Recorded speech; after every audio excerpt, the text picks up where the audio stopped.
ছবিটা কতটা ভাইরাল হয়ে আছে। দেখুন, ভালো সিনেমা যখন দেখতে হয় না, এই নন্দনে আমরাও মাটিতে বসে ছবি দেখেছি। গত 5ই জুলাই কলকাতায় মুক্তি পেয়েছে ঢালিউড সুপারস্টার শাকিব খানের তুফান সিনেমাটি নিয়ে ওপার বাংলার সবচেয়ে জনপ্রিয় অভিনেতা প্রসেনজিৎ বলেন, দেখার পরে আমি হয়তো দেখতে এসেছিলাম একটা কিছু, দেখার পরে না আমি একটা অন্য কিছু দেখে ফিরছি। সিনেমাটিতে শাকিব খান অসাধারণ পারফরমেন্স করেছে।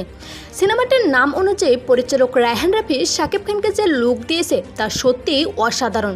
সিনেমাটিতে শাকিব খানের লুক, হেয়ার স্টাইল, পারফরমেন্স, যে অ্যাটিটিউড লেভেল দেখানো হয়েছে তা অন্যতম ছিল। ওপার বাংলার মিমি চক্রবর্তীর পারফরমেন্সও শাকিবের সাথে অসাধারণ ছিল। তবে এই অভিনেতা জানান, শাকিব খানের স্বল্প বাজেটের সিনেমা হলেও এটা বলিউডের সাথে টেক্কা দিতে পারে। কলকাতার প্রেক্ষাগৃহে সিনেমাটি মুক্তি দেওয়ার পর কলকাতার তারকাদের মেলা বসেছে তুফান সিনেমা দেখার জন্য। অনেক অভিনেত্রীরা বলে, শাকিব খান এভাবে যে অভিনয় করতে পারে আগে ভাবি নাই।